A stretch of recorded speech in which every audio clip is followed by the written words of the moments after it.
Welcome to the channel students. तो आज से हम स्टार्ट करने जा रहे हैं जनरल ऑर्गेनिक केमिस्ट्री का फुल कोर्स। इस कोर्स में आपको जनरल ऑर्गेनिक केमिस्ट्री के सभी टॉपिक्स मिल जाएंगे। ठीक है, तो ये सभी टॉपिक्स होंगे हमारे इस कोर्स में, जो कि आपके नीट एग्ज़ाम के लिए काफ़ी इंपॉर्टेंट हैं। तो आपको हमारे इस कोर्स की सभी वीडियोस को ध्यान से सुनना है, नोट्स बनाने हैं। इसमें आपको साथ में प्रीवियस ईयर प्रॉब्लम्स को भी सोल्व करवाया जाएगा। सभी इम्पोर्टेंट पॉइंट्स जो भी आपके एग्जाम के लिए इंपॉर्टेंट है वो सब कुछ इसमें हो जाएगा। तो हमारा सबसे पहला टॉपिक है आज का इस वीडियो का, जो इसकी क्लास नंबर 1 है, दैट इज हाइब्रिडाइजेशन, जो कि इसका सबसे इजी पार्ट है, जिस पर बेस्ड अगर आपको पेपर में प्रॉब्लम आती है तो आप उसको लेस देन 1 मिनट में ही सोल्व कर सकते हैं। ठीक है, तो डायरेक्टली 4 मार्क्स हैं। शुरू करते हैं हाइब्रिडाइजेशन को। तो देखिए, जो हमारा सी एटम होता है, कार्बन एटम होता है, उसकी इलेक्ट्रॉनिक कॉन्फ़िगरेशन के बारे में हम सभी को पता है कि 1s2, 2s2, 2p2 होती है। उसका 6 एटॉमिक नंबर होता है। ग्राउंड स्टेट में अगर हम उसकी बात करें, 2s और 2p ऑर्बिटल्स में जो इलेक्ट्रॉन्स होते हैं, 2s में 2 इलेक्ट्रॉन है और 2p में भी 2 इलेक्ट्रॉन्स होते हैं। ठीक है, अब क्या होता है कि एक इलेक्ट्रॉन यहां से एक्साइट होकर यहां पर चला जाता है। ये उसकी एक्साइटेड स्टेट है, मतलब हमारे पास 1s ऑर्बिटल है। ठीक है, और 3p ऑर्बिटल्स हैं। ये सभी बॉन्ड फॉर्मेशन में ही काम आने वाले हैं। हाइब्रिडाइजेशन हमें क्या बताती है? बॉन्ड स्ट्रेंथ के बारे में, उस कार्बन एटम की इलेक्ट्रॉन एक्टिविटी के बारे में, होल मॉलिक्यूल की स्ट्रक्चर कैसी है, प्लेनर है, डबल बॉन्ड फॉर्म हुए हैं, पाई बॉन्ड्स बने हैं, उन सभी के बारे में हमें हाइब्रिडाइजेशन से जानकारी मिलती है। ठीक है, तो सबसे पहले जब सी एटम अपने ये सभी के सभी ऑर्बिटल्स को ही हाइब्रिडाइजेशन में यूज कर देती है, 4 के 4 ऑर्बिटल्स को, तो वो अपनी हाइब्रिडाइजेशन स्टेट दिखाती है sp3। ठीक है, sp3 में क्या होगा? 4 ऑर्बिटल्स उसके जो हैं वो हाइब्रिडाइज हो गए हैं, 4 ही वो न्यू बनाएंगे। ठीक है, तो कौन सी हाइब्रिडाइजेशन स्टेट रहेगी? sp3। सभी बॉन्ड्स कैसे बनेंगे? Single bonds. ठीक है, so all the 4 bonds are single, all the 4 bonds of carbon are single bond, सभी सिंगल रहेंगे। ठीक है, कोई भी डबल बॉन्ड वो नहीं बना सकता जब उसकी sp3 हाइब्रिडाइजेशन हुई है। मॉलिक्यूल जो है वो हमारा नॉन प्लेनर रहेगा। ठीक है, एक प्लेन में बिल्कुल भी नहीं होगा। उसकी स्ट्रक्चर कौन सी होगी? That is the tetrahedral. Tetrahedral उसकी स्ट्रक्चर रहेगी। टेट्राहेड्रल का मतलब क्या है? अगर ये सी एटम है, उसका एक बॉन्ड इस तरफ है, एक बॉन्ड इस तरफ है, मतलब कि ये आपका हो जाएगा इनवर्ड। ठीक है ना, बैकवर्ड डायरेक्शन में। एक बॉन्ड आगे की तरफ और एक बॉन्ड होगा इस तरफ। अगर हम इन सभी को ज्वाइन करें तो आपको 3D में कुछ ऐसी स्ट्रक्चर देखने को मिलती है, शेप मिलती है। ठीक है, तो ये होती है टेट्राहेड्रल ज्योमेट्री। तो एक प्लेन में बिल्कुल भी नहीं होती, सभी एंगल सेम होते हैं। ठीक है, ये सभी टेट्राहेड्रल के एंगल सेम होते हैं। और अगर आप ओवरऑल एंगल्स की यहां पर बात करें, ठीक है ना, मीथेन है, जैसे कि ये, अगर हम इसके साथ सभी हाइड्रोजन्स लगा दें तो ये बन जाएगा मीथेन। पेपर में आया हुआ है ये आपके लिए प्रॉब्लम कि मीथेन में टोटल कितने एंगल्स हैं, टेट्राहेड्रल एंगल्स, इसमें टोटल कितने एंगल्स यहां पर बनते हैं। देखिए ध्यान से, टोटल कितने टेट्राहेड्रल एंगल्स यहां पर बन सकते हैं। अगर हम ध्यान से देखेंगे इस कार्बन एटम का इसके साथ, ठीक है, फिर इसी कार्बन एटम का ये जो आपके स्क्रीन की तरफ था बॉन्ड, आगे की तरफ ऐसे था, यहां से बॉन्ड ऐसे था, ये बॉन्ड उसके साथ, ठीक है, 2 हो गए। फिर इसी का इसके साथ 3 हो गए। ठीक है, अब ये जो दोनों हैं, इन दोनों का आपस में 4 हो गए, इन दोनों का आपस में हो गए 5, और एक ये और ये जो एंड वाला है, इन दोनों के बीच हो गए। टोटल कितने बन गए? 6 एंगल्स। तो ये बात आपको ध्यान रखनी है। ठीक है ना, 3D स्ट्रक्चर प्लीज इसकी आप ऑनलाइन देख सकते हैं, टेट्राहेड्रल शेप की। टोटल मीथेन मॉलिक्यूल में 6 टेट्राहेड्रल एंगल्स मिलते हैं हम। तो ये हो गई sp3 जो हाइब्रिडाइजेशन है उसकी बात। तो इसका हम जब इसके बारे में आइडेंटिफिकेशन करते हैं, मान लीजिए ये है कोई मॉलिक्यूल,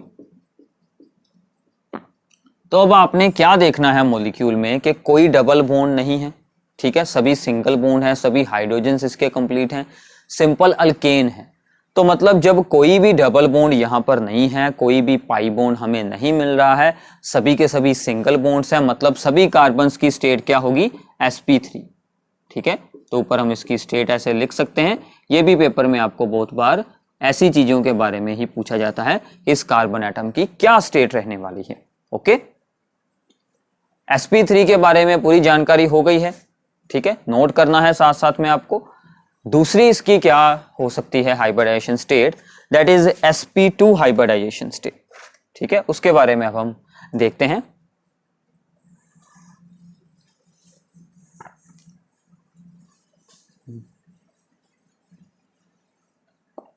अब देखिए कि दूसरा केस क्या होगा कि जब एक ऑर्बिटल जो है इसका वो हाइब्रिडाइजेशन में पार्ट ना ले, ठीक है, एक ऑर्बिटल हाइब्रिडाइजेशन में पार्ट ना ले, मान लीजिए ये बच गया यहां पर अनहाइब्रिडाइज्ड, ठीक है, ये बच गया यहां पर अनहाइब्रिडाइज्ड, और इनने ये जो हैं एक s और 2p उन्होंने यहां पर हाइब्रिडाइजेशन में पार्ट लिया है, 3 ऑर्बिटल्स ने पार्ट लिया है और 3 ही यहां पर हाइब्रिड ऑर्बिटल्स बनने वाले हैं।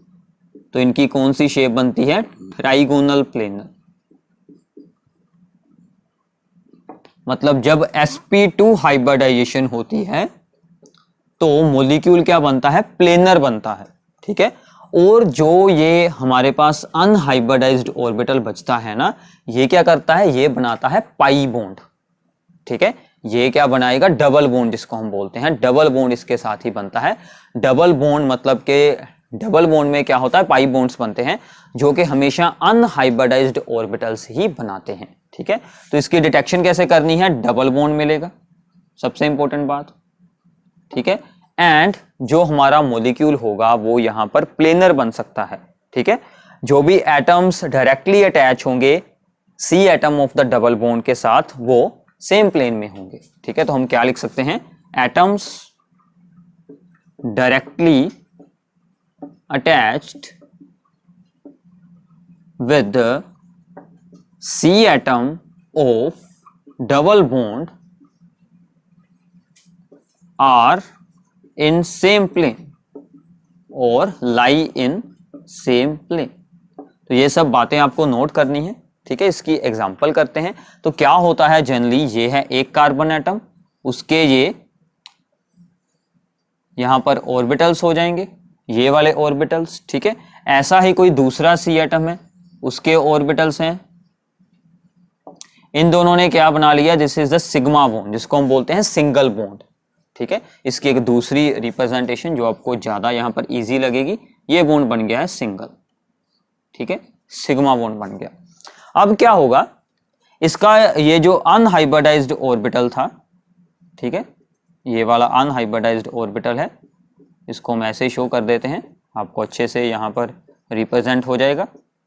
ऐसे ही इसका भी होगा अनहाइब्रिडाइज्ड ऑर्बिटल, ठीक है ना।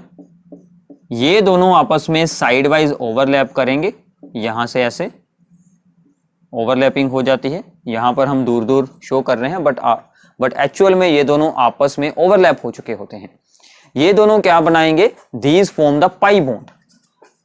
ऑर्बिटल्स 2 प्लेसेस से ओवरलैप कर रहे हैं बट बॉन्ड एक ही बनता है, ठीक है। बॉन्ड हम इसको ये नहीं कह सकते कि 2 बॉन्ड है, एक ये है और एक ही है, ओवरऑल एक बॉन्ड है ये, ठीक है। तो इसको हम यहां पर कैसे रिप्रेजेंट करेंगे, सो this is the double bond का ये जो दूसरा बॉन्ड होता है वो यही होता है पाई बॉन्ड, ठीक है।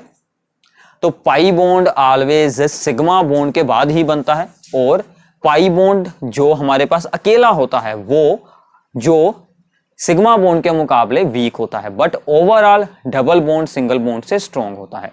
मतलब दोनों बॉन्ड्स को एक साथ देखेंगे तो वो एक बॉन्ड से तो स्ट्रॉन्ग ही होंगे, बट अगर हम डबल बॉन्ड के ही दूसरे हिस्से को देखें, अगर उसके सिंगल बॉन्ड्स के साथ मैच कर तो वो वीक रहेगा, ठीक है। ये बात आपको ध्यान में रखनी है। अब इसकी मॉलिक्यूल में हमें डिटेक्शन कैसे करनी है, आइडेंटिफिकेशन कैसे करनी है, ठीक है। तो ये पूरी इंफॉर्मेशन प्लीज इसके बारे में उतारते जाएं साथ साथ में। किसी भी मॉलिक्यूल में जहां पर भी हमें डबल बॉन्ड मिल जाए, चाहे वो कार्बन ऑक्सीजन में हो चाहे वो किसी भी और कंपाउंड्स के बीच हो, जहां पर भी हमें इसमें डबल बॉन्ड मिल जाए वहां से हम उनकी हाइब्रिडाइजेशन के बारे में जानकारी ले सकते हैं। तो इसकी हाइब्रिडाइजेशन क्या होगी, ये डबल बॉन्ड बना रहा है, ठीक है, इसकी हाइब्रिडाइजेशन क्या होगी sp2।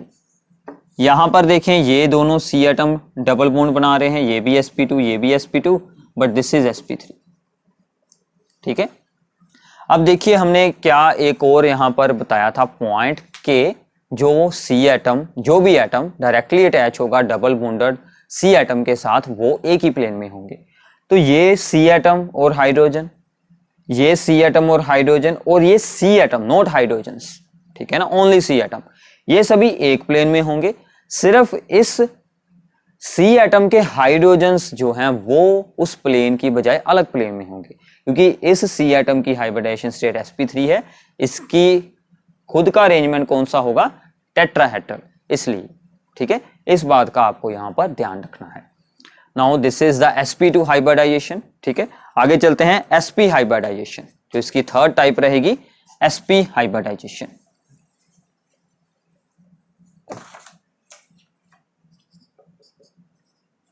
तो sp हाइब्रिडाइजेशन में क्या होगा, यहां से दो जो ऑर्बिटल्स हैं वो हाइब्रिडाइजेशन में बिल्कुल नहीं हिस्सा लेंगे, ये दोनों अनहाइब्रिडाइज्ड हो जाएंगे, ठीक है। दो ऑर्बिटल्स अनहाइब्रिडाइज्ड, दो ऑर्बिटल्स होंगे हाइब्रिडाइज्ड। तो हाइब्रिडाइज्ड हुए ऑर्बिटल्स कुछ ऐसी वहां पर हाइब्रिडाइज्ड होकर अपने ऑर्बिटल्स बना लेते हैं। सो मॉलिक्यूल की शेप क्या बनती है, दैट इज द लीनियर, ठीक है। बाकी के दो जो होते हैं अनहाइब्रिडाइज्ड ऑर्बिटल्स वो यहां पर दो बनाते हैं पाई बॉन्ड ओवरलैपिंग के साथ, ठीक है, दो यहां पर बनते हैं पाई बॉन्ड। मतलब कुछ ऐसा होगा, एक है ये C एटम, एक है ये C एटम, एक बन गया इनमें मान लीजिए सिग्मा बॉन्ड, और यहां पर दो बनेंगे अब यहां पर पाई बॉन्ड, ठीक है, एक एक और बचेगा। तो जहां पर भी आ गया आपके लिए ट्रिपल बॉन्ड, तो मतलब कि उस C एटम की हाइब्रिडाइजेशन स्टेट क्या रहेगी, sp हाइब्रिडाइजेशन स्टेट, और वो मॉलिक्यूल क्या रहेगा, लीनियर मॉलिक्यूल, ठीक है। फॉर एग्जांपल इसकी कुछ अलग से एग्जांपल्स करते हैं, जैसे कि CH3CN होता है, ठीक है, CH3CN होता है। अब ये जो CN ग्रुप है इसमें क्या होता है कि C के साथ N के क्या बने होते हैं, ट्रिपल बॉन्ड। तो मतलब इस C एटम की हाइब्रिडाइजेशन स्टेट क्या रहेगी, sp, बट इसकी क्या होगी, sp3, ठीक है ना। जब हम इसके साथ की प्रीवियस ईयर प्रॉब्लम सोल्व करेंगे तो यही बातें वहां पर हमें पूछी जाती हैं कि इसकी हाइब्रिडाइजेशन स्टेट सिर्फ हमें बतानी होती है, ठीक है। एक दो एग्जांपल्स और देख लेते हैं, जैसे कि ये कंपाउंड है, इसमें अगर हम ध्यान से देखें इसके सभी सिंगल बॉन्ड है, इसकी हाइब्रिडाइजेशन स्टेट क्या बनेगी, sp3। अगर हम इसको देखें डबल बॉन्ड है, sp, डबल बॉन्ड के लिए sp2, मतलब एक ही पाई बॉन्ड है। अगर हम इसको देखें तो इसकी क्या बनेगी, sp3, ठीक है। ऐसे ही और भी बहुत सारे कंपाउंड्स होते हैं, जैसे अगर कोई C एटम अपनी दोनों साइड पर ही डबल बॉन्ड बना रहा हो तो क्या होगा उसका, उसने दो यहां पर बनाए हैं पाई बॉन्ड, ठीक है ना, 2 पाई बॉन्ड्स, एक तो यहां पर होगा पाई बॉन्ड, एक होगा यहां पर, तो इसकी स्टेट होगी sp। ये बात आपको ध्यान रखनी है कि sp का मतलब क्या है, 2 पाई बॉन्ड्स, ठीक है। sp जो हाइब्रिडाइजेशन होने का मतलब है कि वो दो पाई बॉन्ड्स बना सकता है, ये बात आपको ध्यान में रखनी है। अब हम हाइब्रिडाइजेशन स्टेट्स के साथ और किसी मॉलिक्यूल के बारे में क्या क्या जानकारी ले सकते हैं उसके बारे में डिस्कशन करते हैं, ठीक है। सबसे पहले बॉन्ड लेंथ्स, ठीक है। कार्बन कार्बन sp3 हैं अगर दोनों, उनमें जो बॉन्ड बनेगा that is a single bond between the carbon carbon जो sp3 हाइब्रिडाइज्ड है, दैट इज द लॉन्गेस्ट। उसके बाद sp2 कार्बन एटम्स का सिंगल बॉन्ड वो होता है उससे शॉर्ट, एंड कार्बन एटम्स जो sp हाइब्रिडाइज्ड हैं उनका सिंगल बॉन्ड होता है सबसे छोटा। अगर हम ओवरऑल यहाँ पर बॉन्ड्स को देखें, सिंगल बॉन्ड की लेंथ सबसे ज़्यादा होती है, डबल बॉन्ड उससे छोटा, और द ट्रिपल बॉन्ड होता है सबसे छोटा। तो जितना छोटा बॉन्ड होगा, shorter the bond greater is its strength, मतलब कि ट्रिपल बॉन्ड को एज ए होल ये बात ध्यान रखनी है, एज ए होल मतलब सभी को एक टाइम पर हमें ब्रेक करना हो, अगर हमें सभी को ही एक टाइम पर ब्रेक करना हो तो ये सबसे स्ट्रॉन्ग है। डबल उससे वीक और सिंगल सबसे वीक। बट अगर हम ओनली पाई बॉन्ड को देखें, ओनली पाई बॉन्ड मतलब ये जो कार्बन कार्बन है इनका ये जो सिग्मा बॉन्ड है और दूसरा इनका जो ये जो पाई बॉन्ड है, pi bond is always weaker then the sigma bond. Pi bond हमेशा ही वीक होता है, ठीक है, सिग्मा बॉन्ड से। बट जब हम उन सभी को एज ए होल ब्रेक करना चाहते हैं, मतलब सभी ट्रिपल बॉन्ड्स को, मतलब दोनों कार्बन को अलग करना चाहते हैं, सभी को ब्रेक कर कर, तो जितने ज़्यादा बॉन्ड उतने ज़्यादा वो स्ट्रॉन्ग होंगे, ठीक है, और उतने ही ज़्यादा वो शॉर्ट हो जाएगा जो उनकी ओवरऑल दोनों कार्बन एटम्स में डिस्टेंस है। ओके, और नेक्स्ट इज सबसे इंपॉर्टेंट बात, ये बहुत बार पेपर में इस पर बेस्ड चीज़ें आपको मिल जाती हैं, इलेक्ट्रोनेगेटिविटी। ये आगे के भी बहुत सारे कॉन्सेप्ट में यूज होने वाली हैं। मोर द एस करेक्टर, जितना ज़्यादा एस करेक्टर होगा, more electronegative is that carbon atom.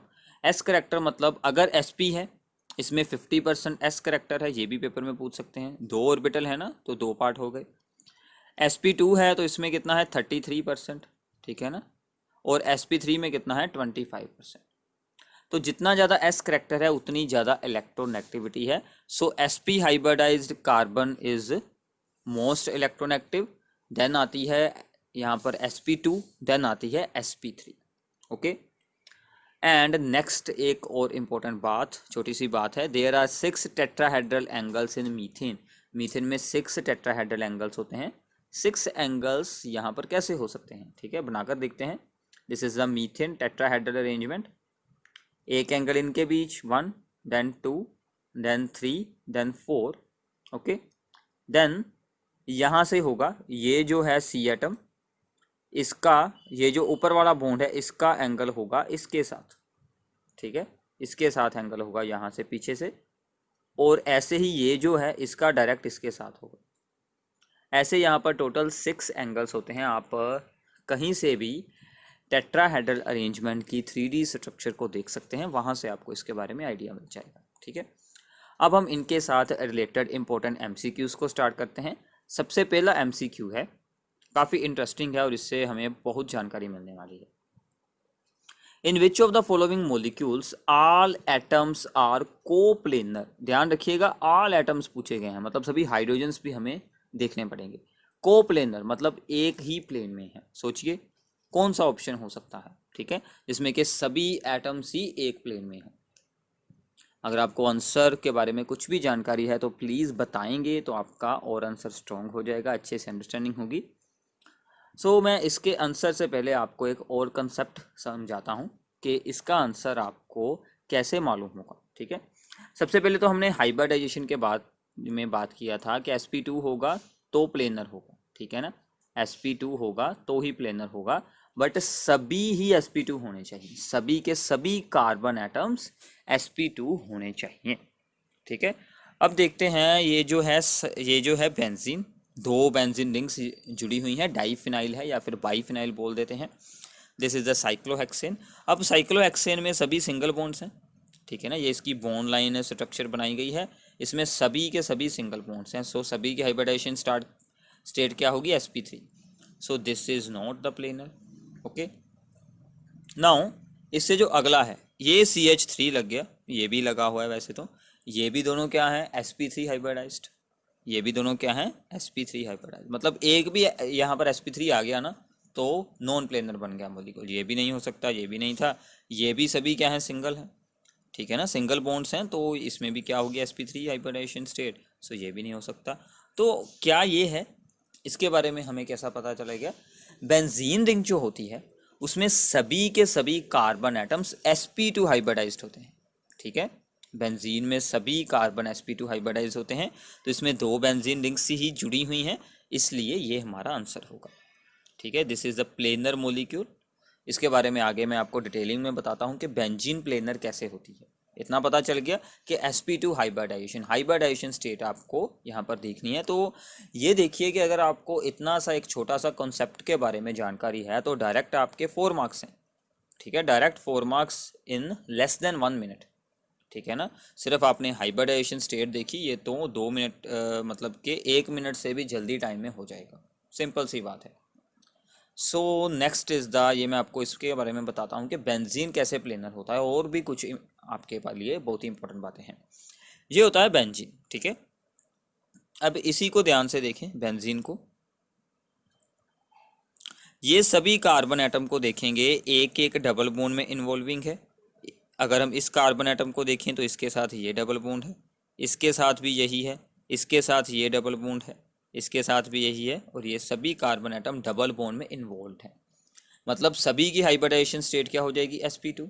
sp2 में अब क्या होता है कि ये इन्होंने यहाँ पर 3 सिग्मा बॉन्ड्स बनाए हैं, ठीक है। वन ये यहाँ पर इस हाइड्रोजन के साथ, एक इधर एक इधर, और एक जो इनका यहाँ पर अनहाइब्रिडाइज्ड ऑर्बिटल बचता है ये वाला, ये सभी अनहाइब्रिडाइज्ड ऑर्बिटल्स आपस में डीलोकेलाइज हो जाते हैं। डीलोकेलाइजेशन होती है तो देखिए जो हमारे एटम्स हैं वो तो सभी एक प्लेन में ही है ना।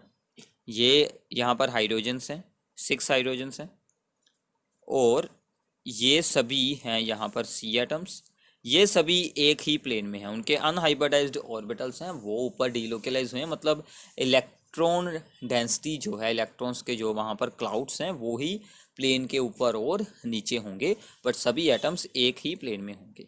This is the orbital structure of the benzene, इसको जरूर याद रखिएगा, ठीक है। नाउ साइक्लोहेक्सेन के बारे में बात करेंगे तो इसमें सभी कार्बन एटम्स क्या होते हैं, sp3 हाइब्रिडाइज्ड, ठीक है। तो हर एक कार्बन के साथ यहाँ पर 2-2 हाइड्रोजन्स होते हैं, तो इसलिए ये प्लेनर मॉलिक्यूल बिल्कुल नहीं है, ठीक है। और एक और इम्पोर्टेंट वहाँ पर आती है टाइप, दैट इज अलीन्स, ठीक है। अलीन्स क्या होते हैं, अलीन्स के बारे में आपको एक इम्पोर्टेंट बात याद रखनी है। अलीन्स होते हैं जब एक कार्बन की दोनों साइड पर ही डबल बॉन्ड हो, ठीक है। तो अब आपको ध्यान से देखना है, इसको हमने इसकी ऑर्बिटल स्ट्रक्चर को बनाया है। ये जो सी एटम है ये तो एक ही डबल बॉन्ड में इन्वॉल्व है, so this C atom is sp2 hybridized, ठीक है। Now this is also involve in only one double bond, this is also sp3 hybridized, but ये जो बीच वाली है इसके यहाँ पर 2 पाई बॉन्ड्स हैं, 2 sigma 2 pi bonds, so this is sp hybridized. ये क्या है, sp रिपल बॉन्ड जैसे, क्योंकि उसमें भी क्या होता है, 1 sigma 2 pi bond, 2 pi bond बने तो ये बन गई sp हाइब्रिडाइजेशन। अब इसमें इंपॉर्टेंट क्या है ये मैं आपको यहाँ पर क्यों बता रहा हूँ, this molecule is also not this molecule is also not a planar, this is non planar molecule. कैसे, एज ए होल, क्योंकि जब ये सी एटम है ये इसके साथ पाई बॉन्ड बनाएगा, इसके जो हैं जो हमारे प्लेन ऑफ द पेपर के परपेंडिकुलर हैं, ये जो ऑरेंज में आपको दिख रहे हैं ऑर्बिटल्स, ये वाले, ये दोनों प्लेन ऑफ द पेपर के परपेंडिकुलर हैं, मतलब आपकी मोबाइल या आपके कंप्यूटर की स्क्रीन के आउटवर्ड और उसके इनवर्ड हैं, ठीक है। ये दोनों ऐसे यहाँ से ओवरलैप हो जाएंगे। अब अगर दूसरे कार्बन को इसके साथ पाई बॉन्ड बनाना है तो इसके दूसरे ऑर्बिटल्स यूज होंगे, वो क्या होंगे, वो तो इसी प्लेन में होंगे, ठीक है। तो दोनों की डायरेक्शन चेंज हो गई तो वो ऐसे बनाएंगे, ठीक है ना। तो इसका मतलब क्या होगा कि अब ये जो बॉन्ड है और ये जो बॉन्ड्स हैं ये होंगे एक प्लेन में। इनको एक प्लेन में बनाने के लिए क्या होगा, ये है आपकी तरफ जो है आउटवर्ड, ये है इनवर्ड, ठीक है ना। ये बन गया यहाँ पर, ये है आपकी मोबाइल की स्क्रीन के पीछे की तरफ, मतलब inward direction, this is outward, ठीक है। तो ये प्लेन से बाहर हो गए हैं, ये प्लेन से बाहर हैं और बाकी सभी प्लेन में हैं। ये हाइड्रोजन दोनों आपके प्लेन ऑफ द पेपर पर ही हैं, इसी प्लेन में है जो आपकी मोबाइल की स्क्रीन पर ही हैं। ये दोनों hydrogens plane of the paper से बाहर हो चुके हैं। क्यों हुए हैं, क्योंकि ये जो बीच वाला था कार्बन एटम, उसने एक साइड के अपने पी ऑर्बिटल इसके साथ यूज़ किए हैं और दूसरी साइड के इसके साथ यूज़ किए हैं, इसलिए ऐसा तो होना ही था, सभी एटम्स एक प्लेन में नहीं हो सकते, ठीक है। This molecule as a whole is non planar, ये बात आपको याद रखनी है, ओके है। ये आपके लिए कुछ एक्स्ट्रा यहाँ पर इंपॉर्टेंट बातें थी। आगे चलते हैं नेक्स्ट एमसीक्यू की तरफ। Consider the state of hybridization of the carbon atoms, carbon atoms की स्टेट ऑफ हाइब्रिडाइजेशन के बेसिस पर find out the molecule among the following which is linear, कौन सा मोलिक्यूल इनमें से लीनियर है। लीनियर के बारे में हमने बात की थी, कौन सी हाइब्रिडाइजेशन स्टेट थी भी जिसमें मोलिक्यूल बनेगा linear, that is sp hybridization. sp hybridization होगी तो मोलिक्यूल क्या बनेगा, लीनियर। मतलब मोलिक्यूल के पास 2 पाई बॉन्ड्स होने चाहिए या फिर मोलिक्यूल क्या बनाता हो, ट्रिपल बॉन्ड बनाता हो। ठीक है, तो यहीं से आपको आइडिया हो जाएगा, दिस इज द ओनली। ये भी हो सकता है। सो हमारे पास ये दोनों ऑप्शंस में हैं बेसिकली कन्फ्यूज़न, सी और डी में। ठीक है, डी में अब क्या होता है कि ये दोनों पहले हैं sp2 ठीक है, ये दोनों एक ही प्लेन में रहेंगे, बट बाद में एक आ गया sp3 और बाद में ये दोनों आ गए sp तो यहाँ से ये मोलिक्यूल लीनियर शेप को ब्रेक कर देगा। ठीक है ना, क्योंकि जब हम इन दोनों को इसके साथ ज्वाइन करेंगे, ये दोनों एक प्लेन में तो होंगे बट ये दोनों एक स्ट्रेट लाइन में नहीं रहने वाले। ठीक है, this molecule whole is not linear. But अगर हम इसकी बात करें, ये दोनों तो होंगे sp हाइब्रिडाइज्ड। ठीक है, अब इनके साथ तो बॉन्ड यहाँ पर ही अटैच होगा ना, तो अगला कार्बन एटम यहीं पर जुड़ेगा। ठीक है ना, इसी के साथ ही जुड़ेगा, तो इसका मतलब ये मोलिक्यूल एज ए क्या बन जाएगा, लीनियर बन जाएगा। तो हमने हाइब्रिडाइजेशन को ध्यान में रखते हुए ये देखना है कि आगे क्या है। हमने यहाँ पर हाइड्रोजन्स को नहीं अज्यूम किया है, हाइड्रोजन्स को हम यहाँ पर नहीं मानेंगे, सिर्फ हमने कार्बन चेन को देखा है कि क्या कार्बन चेन हमारी लीनियर है या फिर नहीं है। Only for the carbon chain, not for the hydrogen atoms. ठीक है, ये बात आपको ध्यान रखनी है। उन्होंने ऊपर ही हमें ये बात कही थी कि considering the hybridization of the carbon atoms. ठीक है, तो ये बात का आपको ध्यान रखना है कि सभी एटम्स के बारे में पूछा गया है या फिर सिर्फ सी एटम्स के बारे में पूछा गया है। ओके, नेक्स्ट क्वेश्चन की तरफ चलते हैं। The total number of the pi bond electrons, ध्यान से पढ़ना है स्टेटमेंट को, बहुत सारे स्टूडेंट इसी से कंफ्यूज हो जाते हैं, पाई बॉन्ड देख लेते हैं, इलेक्ट्रॉन्स को रीड ही नहीं करते। In the following structure is, pi bond electrons कितने हैं, तो एक पाई बॉन्ड में कितने इलेक्ट्रॉन्स होते हैं, 2 इलेक्ट्रॉन्स होते हैं, 2 इलेक्ट्रॉन्स होते हैं। तो देखिए अब जहाँ पर भी डबल बॉन्ड है वहाँ पर ही होंगे पाई बॉन्ड। ठीक है ना, 2, 3 और 4 जगह पर हमारे पास है डबल बॉन्ड। टोटल 4 प्लेसेस हैं जहाँ पर हमें डबल बॉन्ड मिलने वाला है। अब एक डबल बॉन्ड में एक तो होता है सिग्मा बॉन्ड, दूसरा होता है पाई बॉन्ड, मतलब एक डबल बॉन्ड मतलब एक पाई बॉन्ड। ठीक है, सो कितने पाई बॉन्ड बने, 4 पाई बॉन्ड्स, बट इलेक्ट्रॉन्स पूछे गए हैं। एक बॉन्ड में कितने इलेक्ट्रॉन्स हैं, 2 इलेक्ट्रॉन्स शेयर होंगे। सो 4 × 2 कितना आ जाएगा, 8। Okay, so 8 is the right answer. तो हमने यहाँ पर क्या देखा है, कितने पाई बॉन्ड्स हैं, एक डबल बॉन्ड में यहाँ पर एक पाई बॉन्ड, एक पाई बॉन्ड में 2 इलेक्ट्रॉन, टोटल 4 थे pi bonds, 4 × 2 8 electrons, pi electrons. Okay, so this is very very simple problem. So ऐसी अगर आपको प्रॉब्लम्स आती हैं, मोस्टली नीट एग्जाम में ऐसी प्रॉब्लम्स ही पूछी जाती हैं कि जो कि आपकी लेस देन 1 मिनट में वहाँ पर हो जाए अटैम्प्ट, बट आपको सिर्फ बेसिक कंसेप्ट के बारे में पता होना चाहिए, तो सीधे 4 मार्क्स हैं। ठीक है, नेक्स्ट चलते हैं। The enolic form of ethyl acetoacetate as shown below has, इसमें कितने सिग्मा बॉन्ड्स हैं और कितने पाई बॉन्ड्स हैं, ये हमें देखना है। ठीक है, अब देखिए कि सबसे पहले तो इनोलिक फॉर्म कौन सी है, इनोलिक मतलब इन एंड ऑल, मतलब double bond and alcohol, this is the enolic form. ठीक है, अब सिग्मा बॉन्ड्स की काउंटिंग के लिए सबसे अच्छा मैं आपको यहाँ पर एक मेथड बताता हूँ, काफ़ी सिंपल है। आपको क्या करना है, टोटल नंबर ऑफ एटम्स को यहाँ पर कर लेना है काउंट। ठीक है, total number of atoms, atoms यहाँ पर टोटल कितने हैं वो हम कर लेते हैं काउंट, क्योंकि पाई बॉन्ड्स तो हम डायरेक्टली यहाँ से देख सकते हैं, एक यहाँ पर है और एक यहाँ पर है, 2 ही बनते हैं, तो ये तो सिंपल है, 2 वाले ये दोनों ऑप्शन है, इनमें से एक होगा। ठीक है, अब हमें टोटल नंबर ऑफ एटम्स को यहाँ पर करना है काउंट, तो इसमें से करते हैं टोटल नंबर ऑफ एटम्स, तो आपकी स्पीड भी इंक्रीज हो जाएगी। जल्दी से शुरू कीजिए। 4 ये हो गए, 5 and 2 7, 7 and 2 9, 9 and 2 11, 12 and 2 14 and 5 total number of atoms है 19। ठीक है, टोटल नंबर ऑफ एटम्स कितने बने हैं 19। जितने टोटल नंबर ऑफ एटम्स हैं उसमें से आपको 1 कर देना है subtract, that are the number of sigma bonds. Sigma bonds मतलब single bonds. Single bonds total कितने होंगे, जितने टोटल एटम्स हैं किसी ऑर्गेनिक के मॉलिक्यूल में उसमें से आपको सब्ट्रैक्ट कर देना है 1, that are the total number of sigma bonds. तो 18 हो गए सिग्मा बॉन्ड्स। पाई बॉन्ड तो डायरेक्ट हैं, जितने होंगे डबल बॉन्ड उतने ही pi bond, so 2 pi bond, so C is the right answer. Okay है, इस बात को ध्यान रखिएगा, आपको हर एक प्रॉब्लम में न्यू कंसेप्ट मिल रहा है।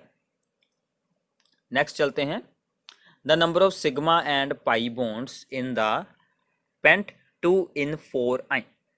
पेंट 2in4 आइन, इसकी स्ट्रक्चर बनानी पड़ेगी। कौन सा है compound, that is the pent 2in4 yne. सबसे पहले बनाएं 5 कार्बन, 1 2 3 4 एंड 5। 2 पर है इन, 1 2 3 4 5, 4 पर है आइन, दिस इज द 4 पर आइन। ठीक है, सो अब हमें देखना होगा इसमें कितने सिग्मा बॉन्ड्स हैं। सबसे पहले हम इसमें देख लेते हैं कितने पाई बॉन्ड्स कितने हैं। अभी 2 इसके पास हो गए, 2 और 1 इसके पास है, टोटल कितने हो गए हैं 3 पाई बॉन्ड्स। तो वैसे तो आपके सामने ही आंसर है क्योंकि 3 पाई बॉन्ड्स का एक ही आंसर है, बट फिर भी हम सिग्मा बॉन्ड्स एक बार काउंट जरूर कर लेते हैं। ठीक है, सिग्मा बॉन्ड्स के लिए क्या करना था अभी, टोटल नंबर ऑफ एटम्स। अब यहाँ पर हाइड्रोजन्स तो होंगे, इतना तो आपको सबको याद ही होगा कि हाइड्रोजन्स तो साथ में होते ही हैं हमेशा। तो अब हम इसमें हाइड्रोजन्स को बना लेते हैं, कितने कितने हाइड्रोजन्स आने हैं। ये सी है, इसका एक बॉन्ड है, बाकी के बॉन्ड कितने बनेंगे 3। इसके पास कितने होंगे 3 हाइड्रोजन्स, इसके पास ओनली 1 हाइड्रोजन। 3 बॉन्ड तो हैं, इसके पास भी ओनली 1 हाइड्रोजन, इसके पास नो हाइड्रोजन, इसके पास होगा ओनली 1 हाइड्रोजन। अब करें total number of atoms count, 3 4 5 6 7 8 9 10 11, 11 atoms हैं। हमें सब्ट्रैक्ट करना है 1 और कितना बच गया 10। ठीक है, टोटल नंबर ऑफ एटम्स में से सब्ट्रैक्ट करेंगे 1, that are the total number of sigma bonds and pi bonds. तो आपकी स्क्रीन पर हैं, ट्रिपल बॉन्ड में 2 पाई बॉन्ड्स, डबल बॉन्ड में 1 पाई bond, so 3 pi. So A is the right answer. उन्होंने आपको यहाँ पर कन्फ्यूज़न के लिए ये ऑप्शन दिया था कि हो सकता है आप यहाँ पर भी 1 पाई बॉन्ड और यहाँ पर भी 1 पाई बॉन्ड अज्यूम कर ये आंसर चूज़ कर लेते, but right answer is a. ठीक है, तो ये था हमारा कॉन्सेप्ट ऑफ हाइब्रिडाइजेशन विद सभी इंपॉर्टेंट एमसीक्यूज। तो प्लीज़ आपको इस पूरे कोर्स को ध्यान से सुनना है। ठीक है, फिर ही आपको 100% इसमें से रिजल्ट मिलेगा, और अपने सभी फ्रेंड्स के साथ इसे शेयर करना है एंड चैनल को सब्सक्राइब कर देना है, बेल आइकन को प्रेस करना है। Thank you.